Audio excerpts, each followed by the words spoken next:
салому дуруд ба бинандагони шабакаи моҳвораи Паём ТВ. бо дархости зиёди шумо бинандагон дар ин навор бароятон омӯзиш медиҳем ки чӣ гуна бояд ба шабакаи моҳвораии мо пайваст шуд. барои ин харидани мавҷгири нав лозим нест ва танҳо бо пайваст кардани як сараки мавҷгири LMB ё ҳамон галовкаи иловагӣ метавонед ин корро анҷом диҳед. ин мавҷгири ҳотбёрд аст ки бештари шумо аз он истифода мекунед. нигоҳ кунед. ҳотборди 13 дараҷаӣ ва ин ҳам шабакаи PMC Manutу. бо ҳамин мавҷгир шумо метавонед ба моҳвораи Eutelsat пайваст шавед. барои ин як дона сараки мавҷгирӣ лозим дорем, як дона дастақайчӣ ва як дона хамут. дастақайчиро бо хамут рӯи сараки мавҷгирии ҳотборд мечаспонем. симро бо LMB Eutelsat пайваст ва сипас танзим мекунем.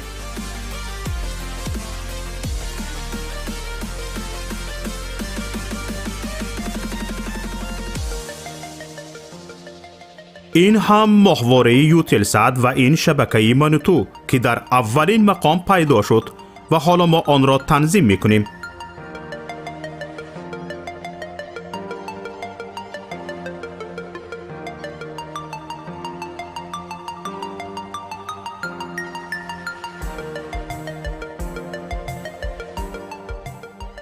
инак моҳвораи Eutelsat танзим шуд ва чуноне ки мебинед фосила байни ҳарду сараки мавҷгирӣ хеле кам аст.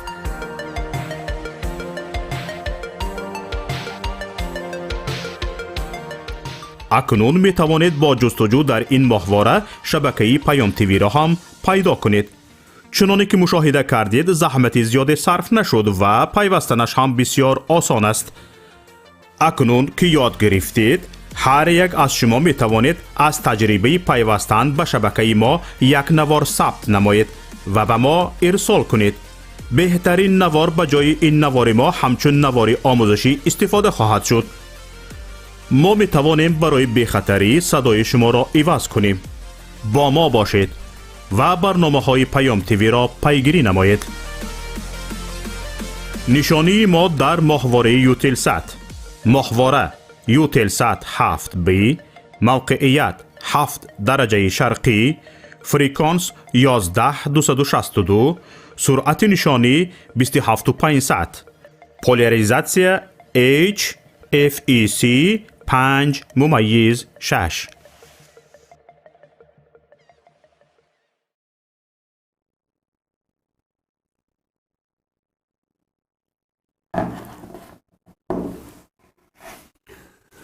خب سلام علیکم هموطنان عزیز، بینندگان ارجمند. اینک باز ما با شما در استودیو پیمان ملی تاجیکستان قرار داریم و برنامه نوبتی خود رو دوام میکنیم، شروع میکنیم. خب هر هفته خیلی که شما میدونید هر هفته روز شنبه بنده با شما در موضوعهای خوب داغ روز، در موضوعهایی که خبرهایی که در طول هفته قابل توجه شده بودن از طرف من، اون رو با شما بررسی میکنم و از شما خواهش میکنم که در این برنامه فعال باشید، در زیر شرح ها نویسید. یادرس می شوم که بر پخش ما در پخش مستقیم هستیم و پخش مستقیم در کانال یوتیوبی پیمان ملی تاجیکستان و همزمان در کانال موقعی پیام تیوی پخش می شود و از شما خواهش می کنم که در زیر خوب لایک موندن رو فراموش نکنید و با کانال پیمان ملی تاجیکستان ابونه شوید و همچنین در شبکه موقعی پیام تیوی ما رو پیگیری کنید و اینک شروع میکنیم. خبرهایی که این هفته بودند خیلی خبرهای مهم خیلی زیاد بودن. من در اینجا بعضی از خبرها رو جمع آوردم و خب از همه مهم رو 3 خبر مهمترین رو با شما پیشکش میکنم و فکر و اندیشه خود را در این 3 موضوع با شما خوب چی میکنم با هم میبینیم. هفته گذشته یا حتی پیشتر در تاجیکستان یک باره نرخ فروشی گاز طبیعی، گاز خوب مایع شده طبیعی از 5 سومونی به 9 سومونی دکه خورد و در اینجا خدمات ضد انحصاری تاجیکستان سبب بالا رفتن آن را 23 آگوست سال 2021 به مردم شرح داد و طبق معلوماتی که این نهاد پیشکش کرد سببگار اساسی بالاروی این نوع سوزشواری را که یک خوب سوزشواری اساسی سیر استعمال ترین در تاجیکستان است و تقریبا 80% خوب نقلیات از سوزشواری از گاز مایع استفاده میبرد و این خیلی مسئله داغ است برای تاجیکستان. تقریبا که نرخ گاز با نرخ بنزین برابر شد و اینا گفته ایستادن که این نمود سوزشواری در خود قزاقستان که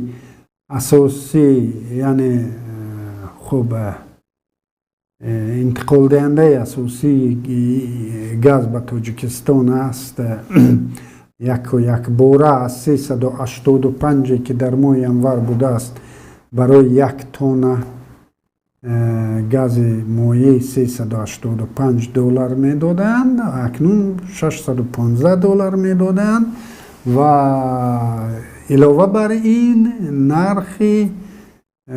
انتقال بارها از طریق راه آهن هم گویا بالا رفته است به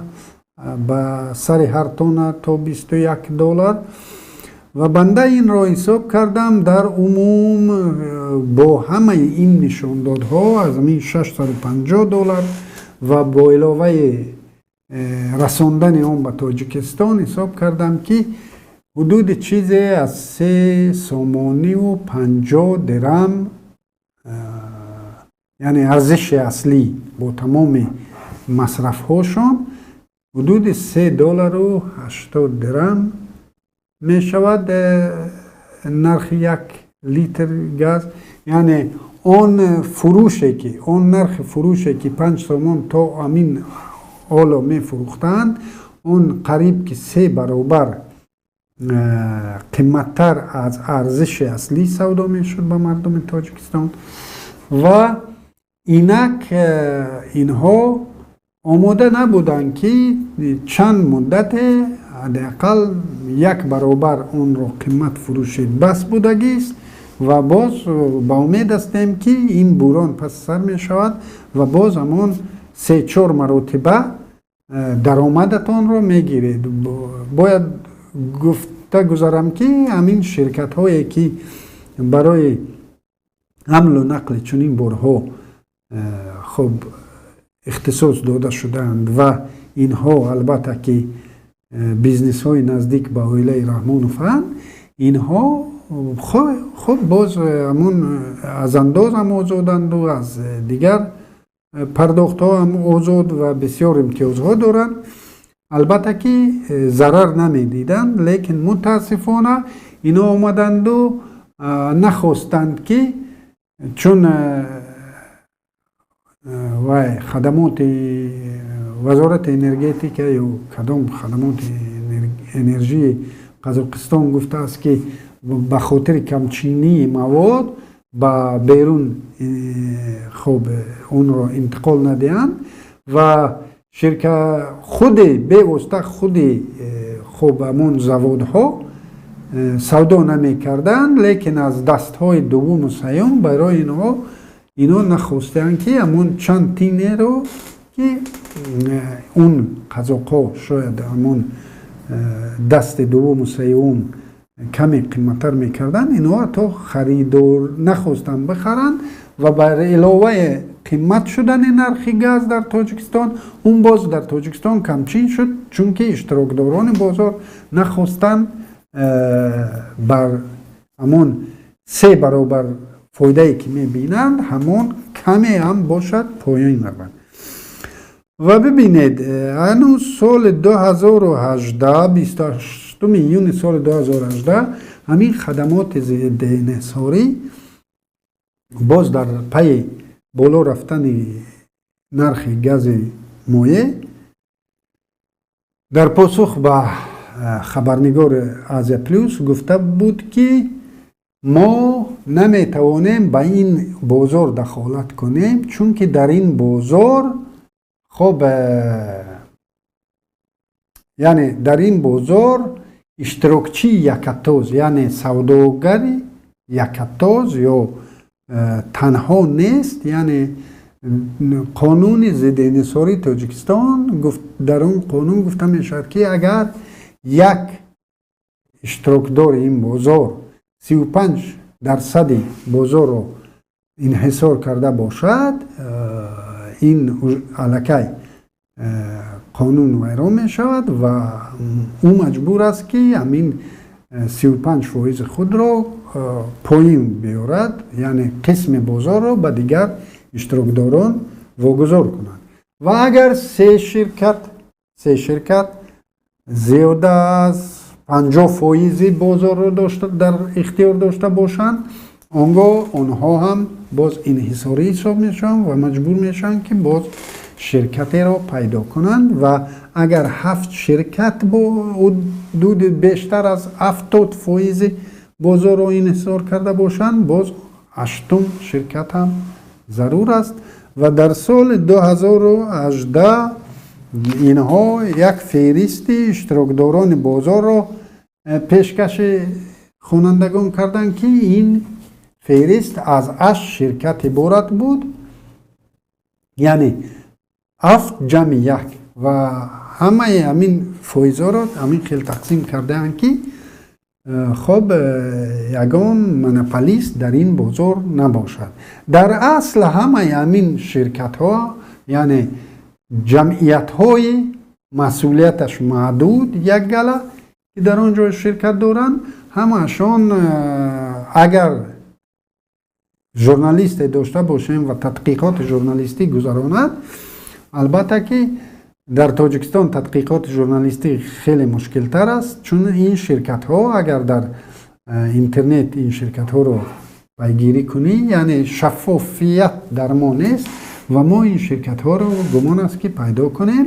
و بعضی شرکت هایی که در اینجا اشتراک دارند، اینا شرکت های در روسیه از قید گذاشته می باشند که این شرکت ها هم خیلی شبهناکند و معلوم است که این شرکت ها هم یک خب شرکت های چند روزند و در طول همین از 2018 تا 2021 چندین همین شرکت های اشتراک داشته خب از بازار بیرون شدن. و یک مثال باز از همین شرکت هایی که سال 2018 اشتراک کردن 3 یا 4 شرکت امروز هم اشتراک دارند و معلوم است که در بین همین 3-4 شرکتی که امروز اشتراک دارند اینها از یک اتاق رهبری می شوند. شاید یکی از اینها خب تعلق به روسیه گیرد یا به قزاقستان گیرد، یعنی در دوله باشند و دیگر مطمئن باشید که این همه شرکت های یک عائله و همین گاز مایع را یک عائله به تاجیکستان وارد می کند و این خدمات ضد انحصاری البته همین را می داند، لیکن به چشم مردم خاک پاشیده میگند که در بازار تاجیکستان امروز الکی 16 شرکت فعال که خب از بیرون به تاجیکستان گاز مایع را وارد می کنند. و دقت کنید علاوه بر آنه که اینها انحصاری کردن بازار را، برای وارد کردن به تاجیکستان، در وارد کردن همین گاز مایع به تاجیکستان 93% این گاز از جمهوری قزاقستان وارد می شود، 6% آن از جمهوری ازبکستان و همگی 1% آن از جمهوری روسیه به تاجیکستان وارد می شود. این از چه دلالت می دهد؟ یعنی اون شرکت های همکار همین اویلا که در قزاقستان هستند، اون شرکت ها هم پورا شرکت های چه بگوییم قانون محور نیستند، یعنی پروای قانون رو البته که ندارن. بعضی از اونها را که من در خودم در اینترنت طول همین هفته گفتم، اکثریت همون همکاران همین شرکت های همون هایی که به ما انتقال میدن، خب مثال چیز فوندی یعنی یعنی فوند آیین ناموی این شرکت ها 10,000 روبل و 20,000 روبل است و این شرکت ها تقریبا یگان معلومات درباره این شرکت ها نیست و این شرکت های چند روزه و چند ساله هستند که چند مدت در بازار برای همین تقسیم کردن، یعنی وانمود کردن تقسیم کردن این بازار اشتراک میکنن. یعنی امروز اینا گفته ایستادن که خب علت نام شرکت پیدا شده است، در حالی که این در سال 2018 وجود نداشت و امروز هم آخر 28 آگوست این شرکت برهم داده شده است. 16% بازار را در اختیار دارد. اوکتان سرویس 12%، غیرت 82 11%. اینها بغیر از علت اینها در 2018 هم شرکت کننده بودند و تا جای اگر کمی تحقیقات یگان ژورنالیست تحقیقات برد، از نگاه من همین تیمور اویل یکی از اساسی شرکت اساسی که همین گاز رو به تاجیکستان انتقال میدهد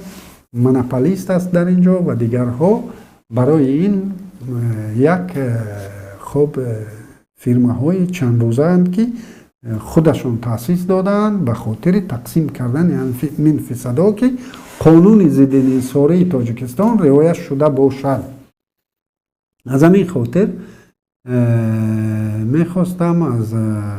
خب روزنامه‌نگاران مستقل که شاید در رادیو آزادی یا در دیگر رسانه ها فعالیت دارند، همین خب همین اگر تحقیقات برند مطمئن باشد که بسیار چیزا روی آب میبراید. یعنی این بازار انحصاری است و کدام نرخی خواهند همون نرخ میمونند. باز تکرار میکنم با تمام بالاروی نرخ ها امروز ارزش اصلی 1 لیتر گاز مایع در تاجیکستان تا رسیدن به بازار تاجیکستان از 3 سومانی و 80 درم بالا نمی شود و اگر اون را امروز با همون نرخ 5 سوم چند ماه پیش هم فروشند، اینها از این خب چی نمیشند، یعنی ضرر زیاد نمی بینند. ولی مردم تاجیکستان خب خیلی خب چقدر سال یک شرکت از 2008 در بازار است، شرکتی که اینا اون را قید گویا کرده اند، دیگرش از 2004. در طول همین سالها چقدر خورده میشد که چند ماه به خاطر این مردم کمی اشتیاق خود را چه میکردن، خب اشتیاق خود را باز می داشتند و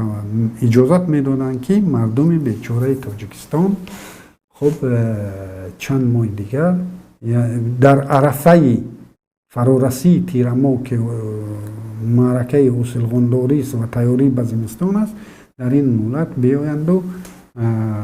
بودجه به این هم خراب مردم تاجیکستان را باز خرابتر کنند، چون با بالا رفتن نرخ گاز این از کیسه همه ما و شما، همه مسافرانی که در داخل شهر از خب چیز واسطه‌های نقلیاتی استفاده میبرند، در واسطه‌های نقلیاتی بین شهری و دیگر، یعنی به کیسه هر یک ما و شما اونه که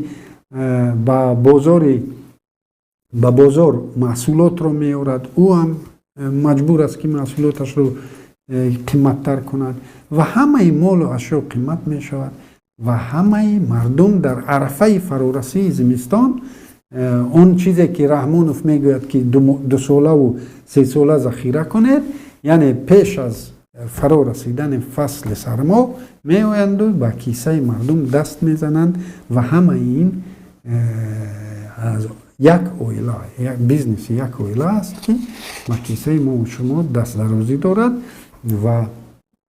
باز تکرار میکنم همه این در عرفه فرا رسیدن تیرما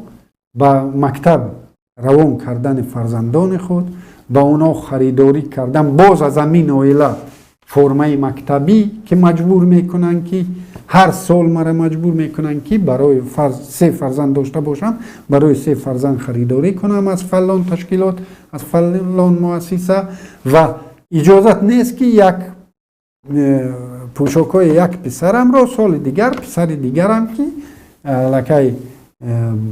شاید بین اونا 1 سال 2 سال فرق باشد بپوشد. نه، هر دو باید برابر صنف همون 300 و چند سوم باشد، 400 و چند سوم بتین که از همین بیزنسی باز برامانده خود نزدیکان اویلای رحمانوف فرمه مکتبی خرند، دفتر و روچکه خرند. اکثریت این هم باز بیزنسی شخصی بعضی وقت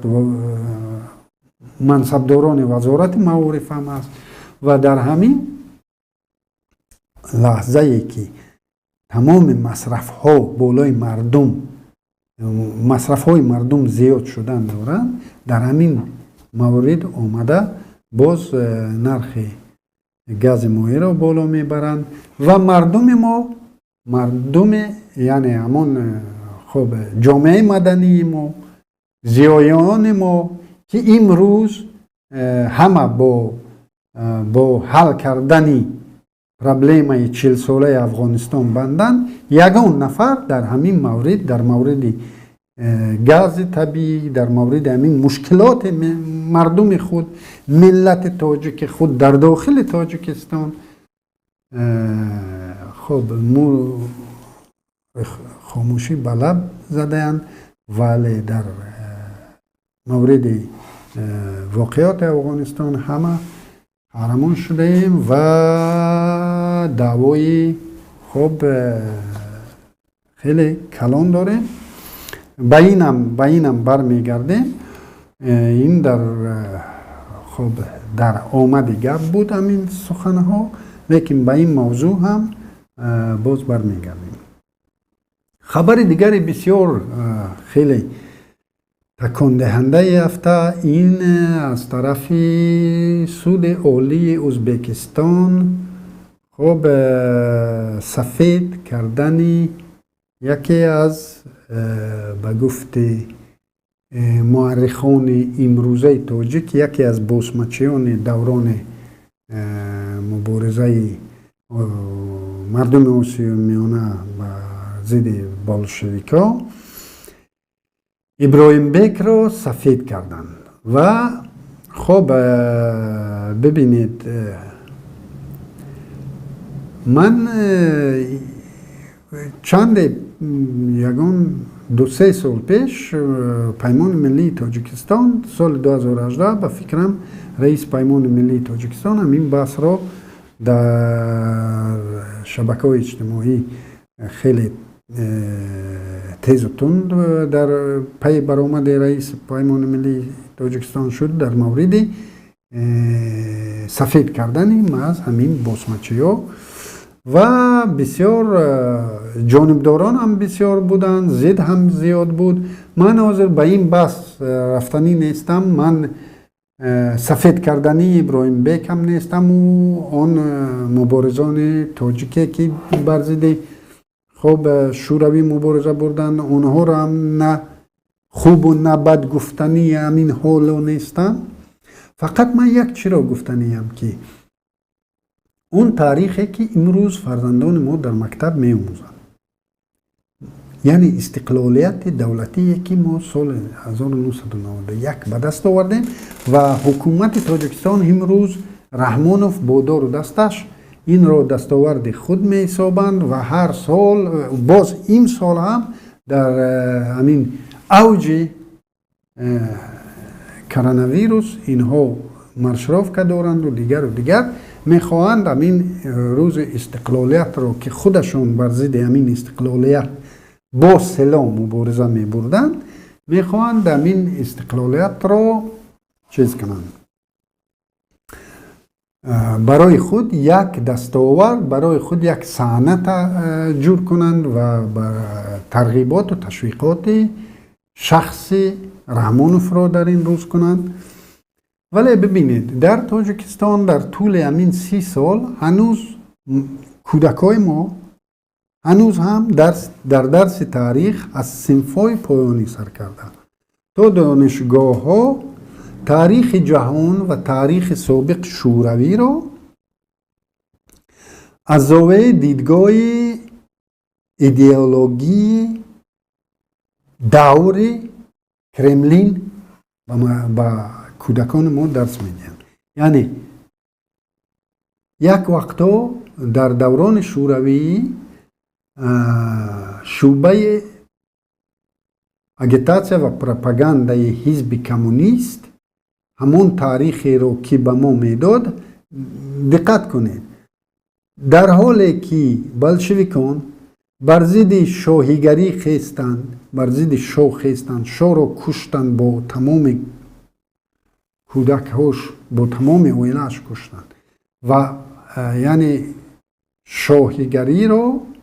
خب یک رژیم جنایت پیشه فهمیدن و شاهیگری رو از بر بردن. لیکن تاریخ رو که به ما درس میدادن از گروزنی سر کرده تو نمیدونم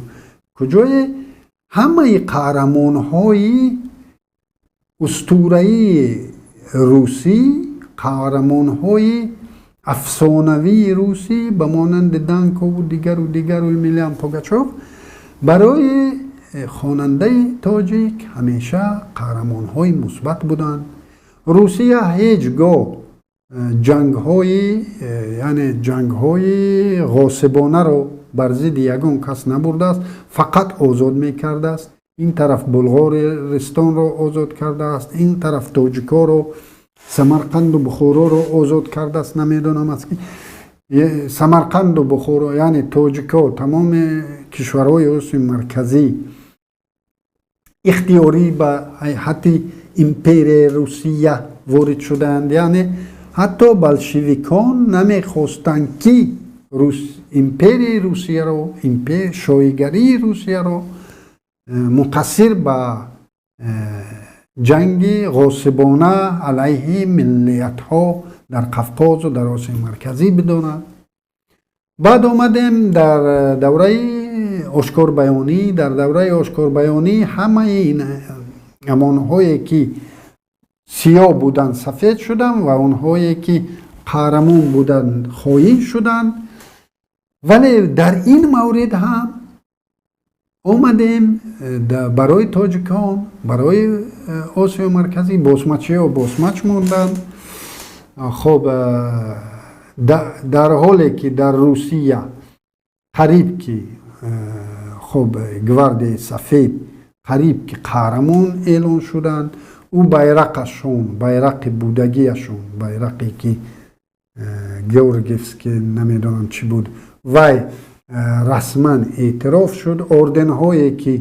اون وقت رسی پوچویی میداد به دشمنان بلشویکان اونها برقرار شدند. لیکن در تاجیکستان، ازبکستان و دیگر جاها تا به همین روز من با کودکان درس تاریخ رو تیار میکردم و همیشه در همین سوال در ذهنم بود که چرا ما همون دیدگاه روسی رو با تاریخ داریم، یعنی همون افسانه هایی که روس ها در مقابل دیگر ملیت ها، فرض کردیم لهستانی و فنلندی ها، فرض کردیم اگر روس ها سال 39 هم لهستان و هم فنلندی رو ضبط کردن، یعنی اتفاقچی عملا اتفاقچی گیتلر بودن در ضبط قسمت از اروپا، لیکن کودکای ما این تاریخ رو به این رقم نمیخوانند و امروز تا به همین روز همین خیلی ادامه پیدا میکند و برای من بسیار عجیب است. حتی رسانه‌های خبری امروزه تاجیکستان در پخش خبرها از دنیا از دیدگاه راشا تودی نگاه میکنند به تمام خب قضیه های دنیا، چه در سوریه باشد، چه در افغانستان باشد، چه در ایران باشد، چه در دیگر نقاط عالم، چه در اوکراین باشد، در کجای نباشد، همین رسانه های خبری تاجیکستان هم می آیند همون چیزی، یعنی دیدگاه راشا تودی را برای مردم تاجیکستان تلقین میکنند. من نمیگویم این خوب است یا بد، من نمیگویم کی حق است کی ناحق، من اینا میگویم که ما مختار نیستیم در آموزش تاریخ خودمون، حتی ما یک مختاریت در دست نداریم و این خیلی باعث نگرانی است. و مرا در این مسئله سفید کردن ابراهیم بیگ، ما از همین صلح و اینها، البته که ما انتظار نداریم که این حکومت بیاید و تاریخ واقعی رو به مردم نقل کند، لیکن ما که طلب میکنیم دانشگاه های ما کادرهای بالیاقت، به نزدیکی رحمانوف خودش گفت که ما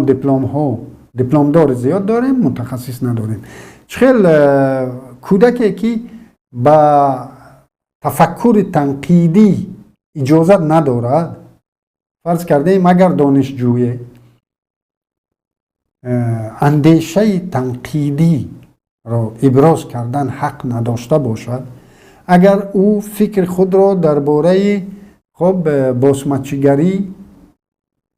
داشتن حق نداشته باشد، بازمچگری ها قهرمان ملی بودند یا خائنان ملت بودند، اگر درباره این او حق فکر مستقل خود را نداشته باشد، فکر انتقادی نداشته باشد، چه خیلی از این دانشجو میبراید، چه خیلی از این دانشجو عالم میبراید و همین باعث میشود که عالم های ما اکثریتشان اثر دزدند، چون که اونها در اثر دزدی هایشان هم، در اثر چیزهای علمیشان، کارهای علمیشان هم به خود اجازت نمیدن که از خط کشیده کرملین و چین و خب رحمانوف بیرون برن. خب و البته که مسئله آخرم، مسئله که بنده نمیخواستم به این مسئله، علاقه برنامه دویم است که به این مسئله مجبور هستم که دست زنم، یعنی مسئله واقعه افغانستان. به خاطر چی نمیخوام به این دست زنم؟ یکم این کار داخلی خود افغانستان است و دوم این باعثی خیلی ایجاد خشونت، ایجاد خصومت بین خود قشر اندیشمند تاجیک، یعنی زیاهیان تاجیک شده است. یک گروه از یک طرف، یک گروه اگر گویند که ما یعنی زیایان، یعنی ما در داخل کشور خود پرابلم ها داریم، بیایید درباره پرابلم های کشور خود گپ زنیم و یک گروه برادران ما همه کار رو مونده پرابلم افغانستان رو حل کردنیند و در این میان اونایی که شعور پرتایی در مسئله افغانستان دارن این جانب رو متهم به وطن فروشی میکنند و خب جانبداری از طالبان، شاید بنده رو هم چنین متهم کنند، در حالی که از نوشته هم در فیسبوک و از گفته هم در همین برنامه ها البته که مرا عیبدار کردن نمیشد، لیکن تعداد قابل توجهی شهروندان جوانان تاجیک هستند که از پیروزی طالبان تبریک حتی یکدیگر میکنند و دیگران را تبریک میکنند. حتی در شبکه های اجتماعی خب به این طرف به طرف مبارزان ضد طالبان تاخت و تاز دارند و این تعداد هم کم نیستند و این باعث نگرانی سخت است. همه اون برادرانی که حتی جانبدار طالبان هستند، اون برادرانی که خب با شعارهای ملتگرایانه تاجیک علیه طالبان شعار پرتایی میکنند و اون تاجیکایی که خب هر دو طرف رو دعوت میکنن که بیایید با از جمله من هم دعوت میکنم که همین غیرت رو بیایید در تاجیکستان، در داخل تاجیکستان همین غیرت رو نشون دهیم و مشکلی های داخل تاجیکستان رو حل کنیم، چون که ما مشکلای کم نداریم. البته در مسئله افغانستان بنده خودم هم جانبدار مبارزه پنجشیری ها با شما با رابری احمد مسعود هستم، نه به خاطر اون که اون تاجیک است، نه به خاطر اون که احمد مسعود و پنجشیری ها تاجیکند، به خاطر اون که این نیروی یگانه نیروی امروز در دنیا، یگانه نیروی است که در مقابل ظلمات، در مقابل خب دهشت افکنی، در مقابل جنایتکاران ضد بشریت ایستاده است. محض به همین خاطر من جانبدار از احمد مسعود و اگر این احمد مسعود ازبک می بود، هزاره می بود، پشتو می بود، کدام ملت یهود می بود، کدام ملتی که نبود، در مقابل ظلمات، در مقابل همین خب دهشت افکنی، در مقابل انتحاری قامت راست کرده است، من البته که همچون انسان جانبدار او هستم. متاسفانه او امروز در دنیا تنها مانده است و دولت‌های ابرقدرت از جمله دولت‌هایی که بین خود از رقابت بین خود نتوانستند که طول همین 20 سال این مشکل را برای افغانستان، از این مشکل را افغانستان بیرون برارند. چون اگر یک دولت میخواست به اینا کمک رساند تا از این ورطه بیرون آیند، دولت های دیگری که در خب ژئوپلیتیک گفتنی گپ میخواستند رقابت با فرض کردیم چین و روسیه میخواست رقابت بر ضرر امریکا در افغانستان از طالبان جانبداری کردند و طالبان رو نگذاشتند که اونا مغلوب شوند. ولی خود قضاوت کنید که اونایی که امروز محض به خاطر تاجیک بودن مبارزین با جانبداری از اینا آواز بلند میکنند، آیا شما اگر طالب با همین وحشانیتش با تاجیک مشکل نمی داشت، شما با طالب مشکل نمی داشته؟ بینید، اولین نفری که به طوری اولین نفر چهره سرشناسی که به طور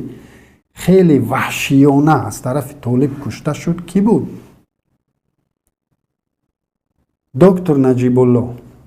و دکتر نجیب الله اون روز ساعت بعد برآمدن شوروی از افغانستان، دکتر نجیب الله از نیروهای خب روشنایی بود، از نیروهای خب امروز که این نیرو را احمد مسعود معرفی میکند، اون دوره این نیرو را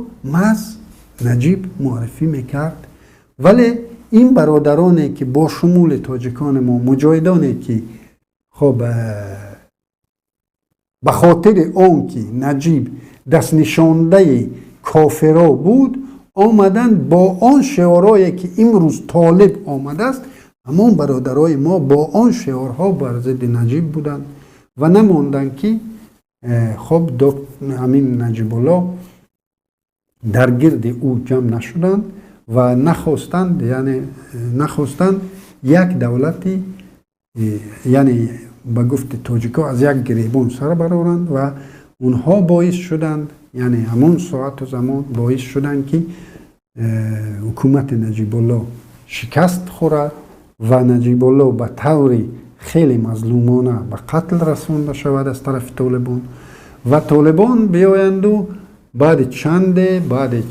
یک ده ساله افغانستان را پره به زیر تصرف خود درآورند. و همون روز ساعتی که طالبان افغانستان را زیر تصرف در آوردن، همون روز ساعت احمد شاه مسعود قهرمان شد. احمد شاه مسعود قهرمان در جنگ ضد شوروی آنقدر نام نبرآورده بود که در مورد ضدیت کردن با طالبان، با نیروهای اهرمنی، به خاطر آن که مردمایی که خودشون می شناختن طالب خودشان فهمیدن. یعنی اون وقتی که دکتر نجیب الله یک نیروی روشنی بود، این مجاهدانی که دکتر نجیب الله را به طالب فروختن، اینها نیروی طالبی بودند. همون لحظه اینها چه عبدالرشید دوستم و چه دیگر سیاف و چه اسماعیل خانو، همه جانبدار از نیروهای طالبانی اون دوره بودند که هنوز طالبان اونقدر نیرو نگرفته بود و اینا باعث شدن که طالب پیدا شد. ببینید، و امروز با امر تقدیر همین مبارزه همین نیروهایی که ما همه جانبدار اونا هستیم در دست تاجیک است با امر تقدیر. و باز تکرار میکنم که بنده جانبدار از همین نیرو هم و دعا میکنم که این نیرو استادگری کند، استادگری کردن تواند، به خاطر آن که این نیرو مبارزه بر ضد جاهلی میبرد، مبارزه بر ضد تاریکی میبرد، مبارزه بر ضد ظلمات میبرد، نه به خاطر آن که این نیروی اینها تاجیکند. البته که افتخار میکنم که چنین تقدیر شد که در طرف درست، در طرف حق، در طرف اون چیزی که من حق میشمارم، در اون طرف از تاجیک من استاد شد. از این من البته که افتخار دارم. لیکن بیاید اکنون کمی بیایم به همون اعلان، همون اظهار رحمانوف در مورد جانبداری از تاجیکان و دیگر قشرهای جامعه افغانستان و طلب گذاشتن اون که خب در افغانستان دولت اینکلوزیوی شود، یعنی دولت فراگیر همه قومیت ها و همه گروه ها. و آیا تا چه اندازه خود رحمانوف به همین دعوت خود در تاجیکستان پابند بود و تا چه اندازه جنایات جنگی که رحمانوف کرد خب قیاس شونده، البته که قیاس شونده با جنایات جنگی طالبان، حتی جنایات جنگی گیتلر هم شاید نشود، یعنی این جنایات جنگی که طالبان کردند، من همه اون دولت هایی که همه اون سیاستمداران دولت های خارجی که امروز خب تقریبا طالبان رو اعتراف کردند، من اونا رو نمیفهمم. البته که این جنایات جنگی که اینا کردند البته خب در جای خودش بر ضد بشر، ولی در داخل تاجیکستان نسبت ملت تاجیکی در داخل تاجیکستان بوده، ملت تاجیک گفته من تمام تاجیکستانیان رو، چه ازبک چه قرغیز چه دیگر قومیت هایی که در تاجیکستان شهروندی تاجیکستان رو دارند، من ملت تاجیک میگم، ملت تاجیک که گفتم همینه در نظر دارم. یعنی چقدر جنایت همین رحمانوف بودار دستش بر ضد ملت خود کرده است و اون اگر بیاید فارغ از همه همین گذشته ها بگذار قرار اومدیم که رحمانوف اکنون فهمید که او تاجیک است و از تاجیکیتش باید دفاع کند و او را رنگ دیگر زیایان من هم جانبداری کنم و قرصک زنم. لیکن بیاید کمی اینه کنار مانه، منم بخشیدم اون چیزی که فرض کردیم، البته او بخشیده شدنی نیست، لیکن فرض کردیم منم همه اون جنایاتی که رحمانوف تا همین روز کرده است بخشیدم. ولی بیاید همین اعلان او را، اعلامی که او کرده است، همین رو کمی چی کنیم؟ نقد کنیم، یعنی کمی سوال گذاریم. ببینید اگر رحمانوف واقعا میخواست به تاجیکان یاری کند، حداقل مرزش رو برای تاجیکان نمیبست و اگر او شهروندان تاجیکستان که او زادگان کولابه که جوانان کولابه که از سرلشکرشون اجازت خواستن در جنگ افغانستان شرکت کردن، یک گزیت SSR اونه که خود را مردمی میگوید، گزیت SSR را مرور کنه، در اونجا چی نوشته شده؟ درباره مؤلف در خاطرم نیست، لیکن در اونجا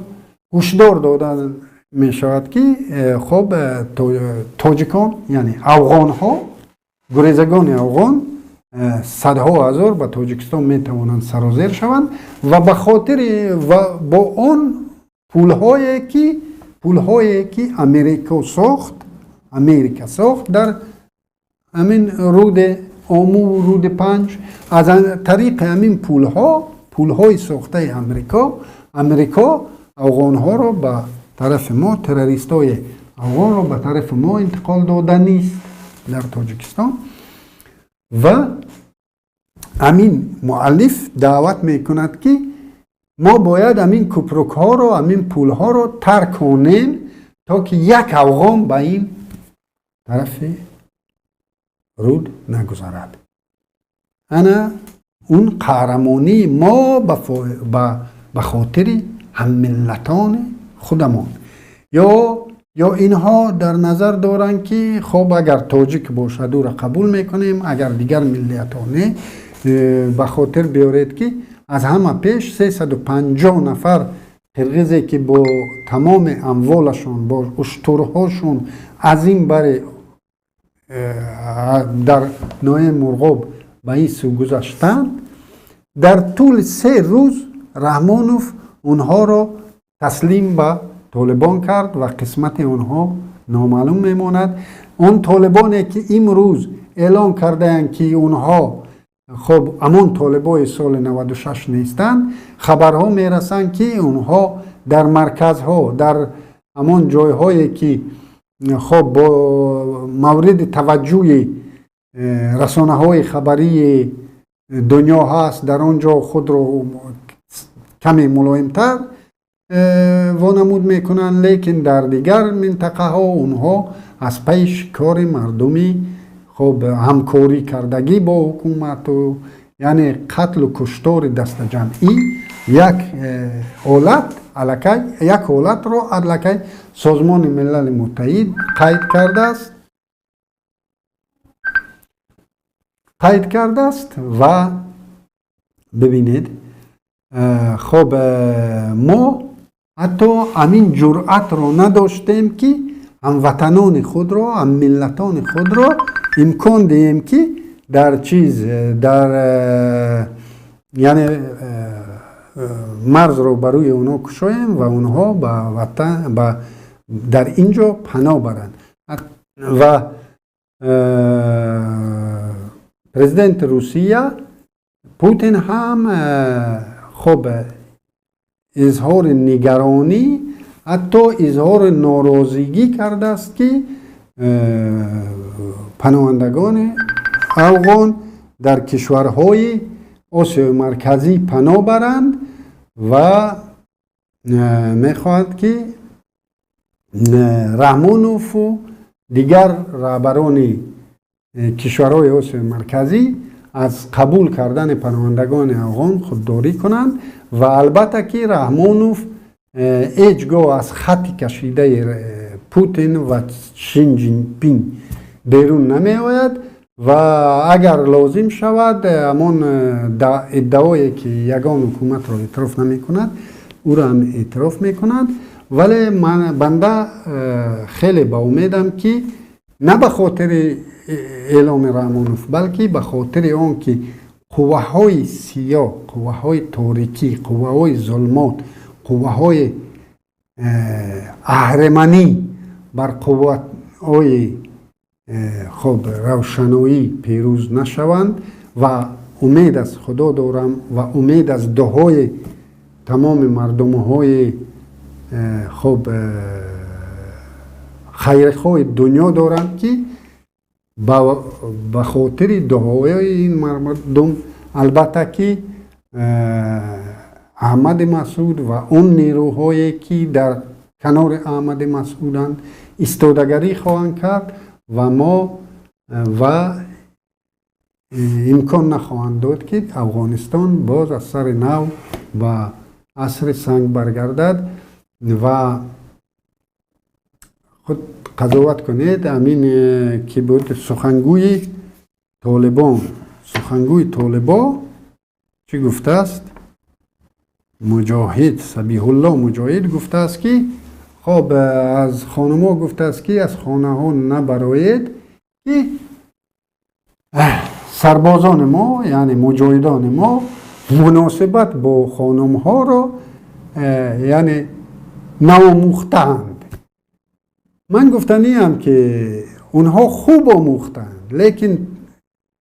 تو که خودت اونها رو آموزاندی، اونها رو برای خب چی کردن؟ چی میگن؟ زامبی کردن در مبارزه بر ضد همین نشانه های کافریت که آن بیرونمال بودن زن است و به حجاب بودن زن است و یگان همان حیبایی که همه میگوید و بیریش بودن مردها است. همه اونها رو که به اینها خواندی و اینها رو تربیت کردی، تو حاضر به خاطر مبلغ‌های این کافرها میخوایی که امین خب بگویی به اونها که حاضر چقه نشوید به همین خانم ها بگذار بکار روند به چیز روند، لیکن خودت نمیتوانی که امین را حاضر از طریق رسانه ها به او برسانی. یعنی تو نمیتوانی که اونها را که آموزاندی به خاطر آن که اونها انتحاری شوند، به خاطر آن که اونها همه را کافر شمارند و انتحار کنند، اونها را آموزاندی و امروز میگی که اونها آماده نیستند و خانم ها در خانه های خود باشید و بیرون نبرایید. خب در همین جا خب این دفعه میبخشید این دفعه در مابین برنامه و در یادداشت نکردم که ما در پخش مستقیم در کانال یوتیوبی پیمان ملی تاجیکستان قرار داریم و همزمان این برنامه در کانال ماورایی پیام تیوی در ماورایی پخش می شود و در قلمرو تاجیکستان، افغانستان، ایران، خب همین منطقه ها شما راحت می توانید ما رو از ماورا پیگیری کنید و آبونه شدن به کانال پیمان ملی تاجیکستان رو فراموش نکنید. پسند کنید این ویدیو رو، با دوستان آنها رو همرسانی کنید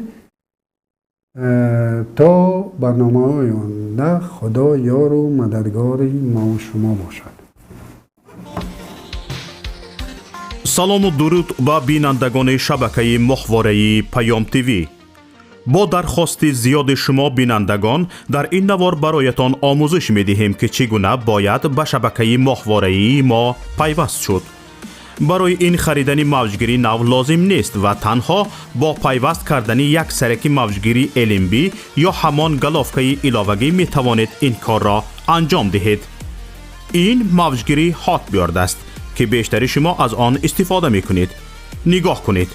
هاتبارد 13 درجه‌ای و این هم شبکه PMC منوتو. با همین موجگیر شما می توانید به ماهواره یوتلسات پیوست شوید.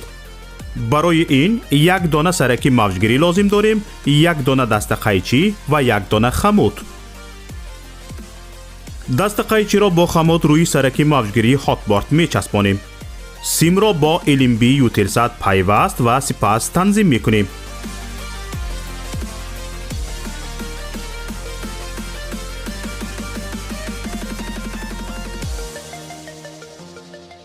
این هم ماهواره یوتلسات و این شبکه منوتو که در اولین مقام پیدا شد و حالا ما آن را تنظیم می کنیم.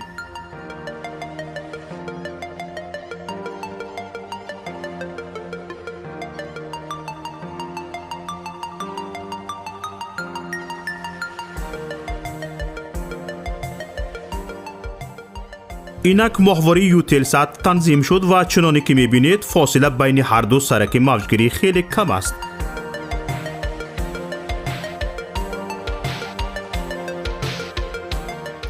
اکنون میتوانید با جستجو در این ماهواره شبکه پیام تیوی را هم پیدا کنید.